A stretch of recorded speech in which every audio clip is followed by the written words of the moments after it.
Hello students, आज हम पढ़ेंगे 8th स्टैंडर्ड की ज्योग्राफी का चैप्टर 4 जिसका नाम है structure of ocean floor. Continents and oceans are a part of the lithosphere and hydrosphere respectively. Continents और ओशियंस जो है वो लिथोस्फीयर और हाइड्रोस्फीयर का हिस्सा है। Continents and ocean lie on the plates. Continents और ओशियन जो है ये प्लेट्स के ऊपर लाई करते हैं। During low tides the level of ocean water goes down and the land below the water near the coast is exposed. जब low tide होते हैं तो ओशियन वाटर जो है वो उसका लेवल कम हो जाता है और जो उसके नीचे का सरफेस जो है समुद्री तट के आसपास वो बाहर आ जाता है। Ships rig when they strike against the rocks in the ocean. Ships जो है वो रैक कर जाते हैं जब वो पत्थरों से टकराते हैं ओशियन के नीचे। If the above points are correct then select the most appropriate option from the following. अगर जो ऊपर अभी तक हमने पढ़ा वो सही है तो इनमें कौन सा पॉइंट जो है वो करेक्ट है वो हमें देखते हैं। The surface of the earth is occupied by land and water, कि धरती का जो सरफेस है वो लैंड और वाटर से घिरा हुआ है। There is land below the ocean too, और समुद्र के नीचे भी ज़मीन है। Even if the water has the same level the land submerged is not even. और पानी के नीचे जो एरिया पानी का लेवल सेम भी है लेकिन जो पानी के नीचे की जो ज़मीन है वो समतल नहीं है, वो ऊबड़ खाबड़ ही है। The level of water and land is uneven. जो पानी का लेवल है और उसकी ज़मीन जो है दोनों का लेवल जो है वो बराबर नहीं है। Discuss in the class regarding the choice of your options, know from your teachers about the correct option. अपनी क्लास में डिस्कस करो इन ऑप्शंस के बारे में और अपनी टीचर से कंफर्म करो कि कौन सा सही है। इसके एक्सप्लेनेशन पढ़ते हैं।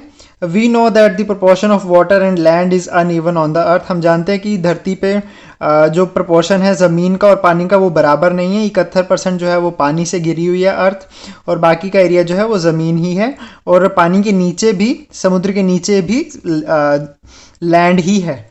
But like water it is not at the same level. और पानी की तरह वो सेम लेवल पर नहीं है, ऊबड़ खाबड़ ही है। जैसे यहाँ पे देख सकते हैं कि कहीं पर ऊंचा है तो कहीं पर नीचा है।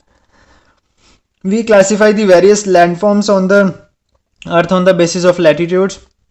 हम लैटिट्यूड के बेस पे ज़मीन को नापते हैं। A similar classification can be done for landforms submerged under the water. Same जो है हम समुद्र के नीचे जो एरिया डूबा हुआ है उसके लिए भी ऐसा ही कर सकते हैं। जैसे हम किसी भी चीज़ की ऊंचाई नापने के लिए उसकी समुद्र तल से ऊंचाई देखते हैं, वैसे ही हम उसके नीचे के एरिया को भी ऐसे ही नाप सकते हैं। अब आगे हम ये एक्टिविटी है, try to name the landforms shown in figure 4.1। 4.1 में अलग अलग लैंडफॉर्म्स दिए गए हैं। ये ऊंचाई वाले एरिया या पठार हो गया, ये समुद्री लेवल हो गया, ये समुद्र के नीचे के एरियाज को नाम देने के लिए कहा गया। इसके बारे में हम आगे चैप्टर में पढ़ेंगे। What parameters were used for classifying the landforms on earth. किन पैरामीटर्स को यूज़ किया गया था धरती के अलग अलग एरियाज को नाम देने के लिए। What parameters were used for naming the landforms below water. ये तो धरती के ऊपर वाले एरिया के बारे में है। नेक्स्ट क्वेश्चन है कि धरती के नीचे, समुद्र के नीचे जो एरिया है उसको नाम देने के लिए क्या चीज़ें यूज़ की जाती हैं। The relief of ocean floor. Land submerged below oceanic water is called the ocean floor. जो ये समुद्र के नीचे वाली जो एरिया है जो सबमर्ज्ड है समुद्र के अंदर, उस एरिया को हम ओशियन फ्लोर कहते हैं। The relief of ocean floor is decided upon the depth from the sea floor and shape of the landform there. उसको हम कैसे नेम करते हैं कि उसकी गहराई कितनी है समुद्र के तल से और समुद्र के ऊपर के हिस्से से, और वो ज़मीन कैसी है, ऐसे वी की शेप में है या ऐसे पहाड़ की तरह बनी हुई है या सीधी है या ऐसे उबड़ खाबड़ है। The average depth of ocean is around 3700 metres. जो एवरेज डेप्थ है, गहराई है जो समुद्र की, वो 3700 मीटर है। The ocean bed is also uneven like the land on the continents. और इसके नीचे का एरिया भी धरती के ऊपर की तरह ही अनइवन है। कहीं पे आप देख सकते हैं बहुत ज़्यादा ऊंचाई है, कहीं पे पठार है तो कहीं पे समुद्री लेवल पे ही है। The ocean floor relief consist of all submerged landforms. Ocean floor, ocean के नीचे की जितनी भी डूबी हुई चीज़ें हैं उन सबको मिलाकर ही जो ये है ओशियन फ्लोर बनता है। अब हम पेज नंबर 25 पर हैं। The structure of the ocean floor differs from ocean to ocean. Ocean के अंदर का एरिया का, ओशियन फ्लोर का जो स्ट्रक्चर है वो हर ओशियन में अलग अलग होता है। We will look at the sequence of landforms and the details of the major landforms on the ocean floor. इनका सीक्वेंस कैसा होता है ओशन लैंडफॉर्म्स का, और इनकी डिटेल जो है ज़्यादातर लैंडफॉर्म्स के बारे में जो मेन इंपॉर्टेंट है उनके बारे में इस चैप्टर में हम पढ़ेंगे. As we go away from the coast the structure of the ocean floor changes. जैसे जैसे हम समुद्र से दूर जाते रहते हैं इसका जो स्ट्रक्चर है ज़मीन का समुद्र के अंदर वो बदलता रहता है. Study the explanation below and figure 4.2 together. 4.2 में और जो नीचे की जो डिटेल्स हैं उनको इकट्ठे पढ़ने के लिए बोला गया है. ये दोनों एक दूसरे के बारे में एक्सप्लेन करेंगे. अब हम कॉन्टिनेंटल शेल्फ के बारे में पढ़ते हैं. The land near the coast and submerged under the sea is called continental shelf. जो समुद्र के तट के पास वाला एरिया है जो, और जो उसके समुद्र के अंदर जो डूबा हुआ एरिया है उसको हम कॉन्टिनेंटल शेल्फ कहते हैं. This is the shallowest part of the ocean bed. ये समुद्र का ढका हुआ एरिया है. It is also called submerged coastland. इसको सबमर्ज्ड कोस्टलैंड भी कहते हैं. It is slope its slope is gentle. इसका स्लोप जो है बहुत ही जेंटल होता है, बहुत ज़्यादा खड़ी चढ़ नहीं होती है, धीरे धीरे इसका स्लोप कम होता है. The continental shelf is the extent of the continental shelf is not uniform everywhere. इसकी जो हर तरफ कॉन्टिनेंटल शेल्फ जो है वो सेम नहीं होती है इसकी. It is narrow along the coasts of some continents while it is broad for hundreds of kilometers at others. कुछ जगहों पे बहुत ही छोटा होता है और कुछ एरियाज में ये बहुत ही बड़ा होता है, कुछ कहीं 100 किलोमीटर्स तक ये फैला हुआ होता है. Its depth is up to 200 metres below the sea level. इसकी गहराई समुद्र लेवल की लेवल से 200 मीटर नीचे तक होती है. The continental shelf is very important from the point of view of humans. इंसानों के लिए ये बहुत ही इम्पॉर्टेंट चीज़ है. Extensive fishing grounds are found in the continental shelf. बहुत बड़ी फिशिंग का एरिया जो है इस कॉन्टिनेंटल शेल्फ के अंदर पाया जाता है. As this part is shallow the sunlight reaches its bed.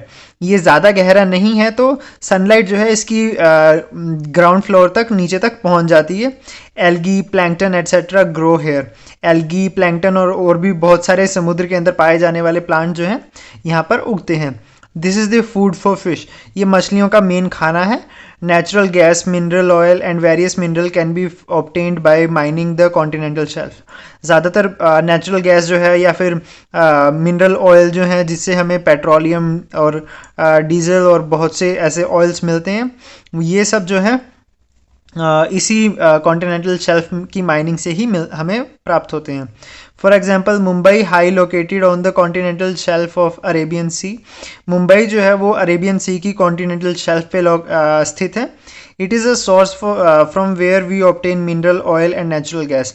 यहाँ से हमें मिनरल ऑयल और नेचुरल गैस मिलती है. अब हम आगे कॉन्टिनेंटल स्लोप के बारे में बात करते हैं.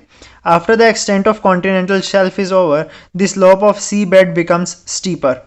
जब कॉन्टिनेंटल शेल्फ की ख़त्म हो जाता है तो उसके बाद समुद्र जो है बहुत ही एकदम खड़ी नीचाई आ जाती है, वहाँ पर बहुत तीखी नीचाई आती है.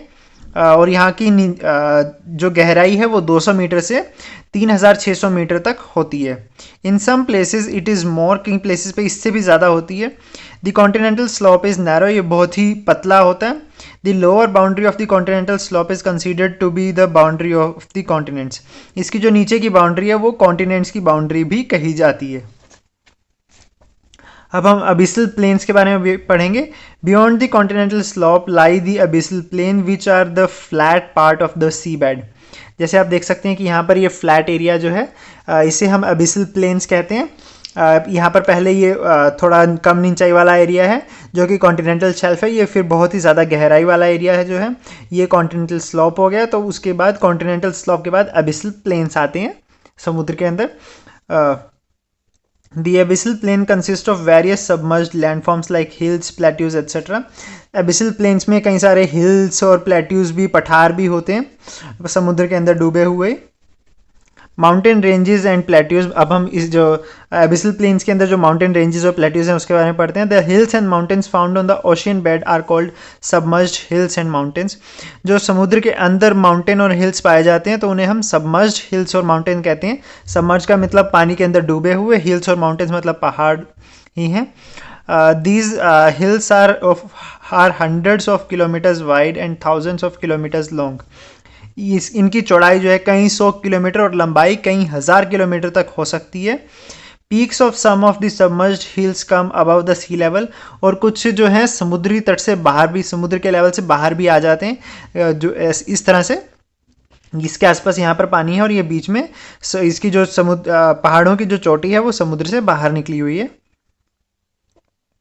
They are visible to us as marine islands. ये हमें मरीन आइलैंड्स की फॉर्म में विजिबल होते हैं। Iceland in the Atlantic ocean, Andaman and Nicobar islands in the bay of Bengal are examples. Iceland हो गया, अंडमान निकोबार आइलैंड्स हो गए, ये इसी तरह के ही एग्जांपल्स हैं। The summits of submarine islands are flat and extensive. कुछ के टॉप जो हैं वो फ्लैट होते हैं और बहुत बड़े होते हैं। They are called oceanic or submarine plateaus. इनको हम ओशियनिक या सबमरीन पठार भी कहते हैं। For instance Chagos plateau in Indian Ocean. Indian Ocean में जो शैगोज प्लेट्यू है वो इसी तरह का ही एक एग्जाम्पल है। Marine deep are and marine trenches. अब मरीन डीप्स और मरीन ट्रेंचेस के बारे में पढ़ेंगे। On the ocean bed there are some landforms which are deep, narrow and steep. Ocean के अंदर कई ऐसे लैंडफॉर्म्स भी हैं जो बहुत ही गहरे हैं, बहुत ही पतले और बहुत ही खड़ी चढ़ाई वाले हैं। They are called the marine deeps of और ट्रेंचेस। इनको मरीन डीप्स या फिर ट्रेंचेस कहते हैं। Generally the shallower ones are called marine deeps while deeper ones are and extending for longer distance are called trenches. जो जिनके आसपास पानी कम होता है, कम डूबे हुए होते हैं, उनको हम मरीन डीप्स बोलते हैं। और जो बहुत बड़े होते हैं और बहुत एरिया में फैले हुए और बहुत गहराई तक होते हैं वो ट्रेंचेस होते हैं। The trenches are thousands of metres deep from the sea level. ये हज़ारों मीटर नीचे तक होते हैं समुद्र तट से। The Mariana trench in the Pacific ocean is the deepest trench in the world. जो मरीना ट्रेंच है पैसिफिक ओशियन में सबसे ही गहरा ट्रेंच है। Its depth is around 11,334 metres. इसकी गहराई 11,034 मीटर तक है। The mild oceanic submerged hills and marine trenches are geologically the most active areas of the ocean bed in the world. जो ये मिड ओशियनिक सबमर्ज्ड हिल्स हैं और marine trenches हैं, ये सबसे ज़्यादा एक्टिव एरियाज माने जाते हैं ओशियन के अंदर वर्ल्ड में। There are many active volcanoes here. बहुत से वोल्केनोज भी इन एरियाज में पाए जाते हैं। These areas are also earthquake prone areas. यहाँ पे बहुत सारे भूकंप भी आते हैं। The earthquakes and volcanic eruptions occurring in the ocean bed give rise to tsunamis in the nearby coastal areas. और ये भूकंप और ज्वालामुखी के फटने की वजह से अक्सर जो है इन एरियाज में सुनामी भी आ जाती है, इसके आसपास के तटीय क्षेत्रों में। अब हम मरीन डेपोजिशन के बारे में पढ़ते हैं। The marine beds are the deep parts of the world in respective regions. Marine bed जो है बहुत ही गहरे हिस्से हैं पूरे वर्ल्ड में, अलग अलग रीजन्स में। Hence various deposits are found in these parts. इसकी वजह से बहुत से डिपॉजिट्स इसके आसपास इन एरियाज में पाए जाते हैं। The deposits are as follows. इनके बारे में पढ़ते हैं डिपॉजिट्स के बारे में। Pebbles, clay, soil etcetera bought by river, glacier etcetera from the continents. एक पत्थर हो गई, मिट्टी हो गई और क्ले जो है ये नदियों और ग्लेशियर्स के द्वारा लाई जाती है कॉन्टिनेंट से। अब हम पेज नंबर 26 पर चलते हैं। The deposition occurs mainly on the continental shelf. They are called marine deposits. ये कॉन्टिनेंट्स की शेल्फ के ऊपर डिपॉजिट हो जाते हैं। कॉन्टिनेंटल शेल्फ में जो हमने सबसे पहले पढ़ा था कॉन्टिनेंट्स समुद्र के अंदर के एरिया के बारे में। This is called the marine deposits. इनको मरीन डिपॉजिट्स कहा जाता है। Lava and ash erupting out of the volcanic eruptions is also found here. जो ज्वालामुखी के फटने के बाद जो लावा और राख निकलती है वहाँ से, वो भी यहीं पर ही इकट्ठी हो जाती है। Fine soil particles are deposited on the large scale. बहुत ही छोटे छोटे मिट्टी के जो पार्ट हैं वो भी यहाँ पर इकट्ठे हो जाते हैं। Remains of the marine plants and animals are mixed in these deposits. जब ये समुद्र के अंदर जो एनिमल्स और प्लांट्स हैं जब ये मर जाते हैं तो ये भी इसी पर ही इकट्ठे हो जाते हैं। This mixture is made up of fine particles and lies in the form of fine clay. इसके बहुत ही महीन पार्टिकल इसके होते हैं और ये यहाँ पर क्ले की फॉर्म में, बहुत ही अच्छी क्ले की फॉर्म में पाए जाते हैं। This is around 30% of the deposits. ये समुद्र के अंदर जो डिपॉजिट्स पाए जाते हैं उसके 30% जो है इसी का है। These are called the marine oozes. इनको मरीन ओजिस कहते हैं। To understand the form of marine life in the ocean and availability of the minerals on the ocean bed, these deposits are very important. Marine समुद्र के अंदर की जो life है उसके अंदर जो एनिमल्स और प्लांट्स रहते हैं उनके बारे में जानने के लिए और समुद्र के अंदर जो मिनरल्स पाए जाते हैं उनके बारे में जानने के लिए ये बहुत ही इम्पोर्टेंट पार्ट प्ले करते हैं। Sedimentary rocks are formed due to the depositing of layers over layer of the sediments and the pressure of sea water. Sedimentary rocks भी यहाँ पर बन जाते हैं, लगातार एक के ऊपर लेयर एक जमती रहती है तो, और उसके ऊपर जब समुद्र के पानी का प्रेशर पड़ता है तो वो नीचे दबते रहते हैं और वहाँ पर सेडिमेंट्री रॉक्स बन जाते हैं।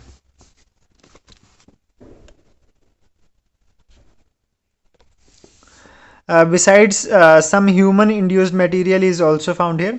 और यहाँ पे इंसानों के द्वारा बनाया गया मटेरियल भी यहाँ पर पाया जाता है, जो कि सीवेज है, सॉलिड वेस्ट हो गया, रेडियो एक्टिव मटेरियल है।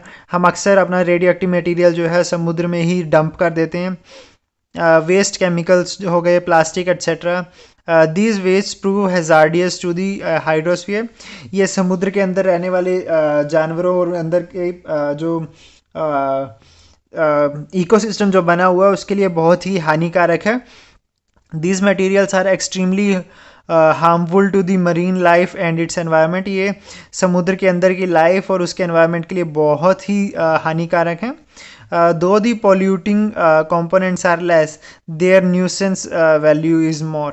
उनकी पॉल्यूशन लेवल कम है लेकिन वो जो अंदर न्यूसेंस क्रिएट कर देते हैं, अंदर जो डिस्टर्बेंस क्रिएट करते हैं सिस्टम में, वो बहुत ही ज़्यादा है।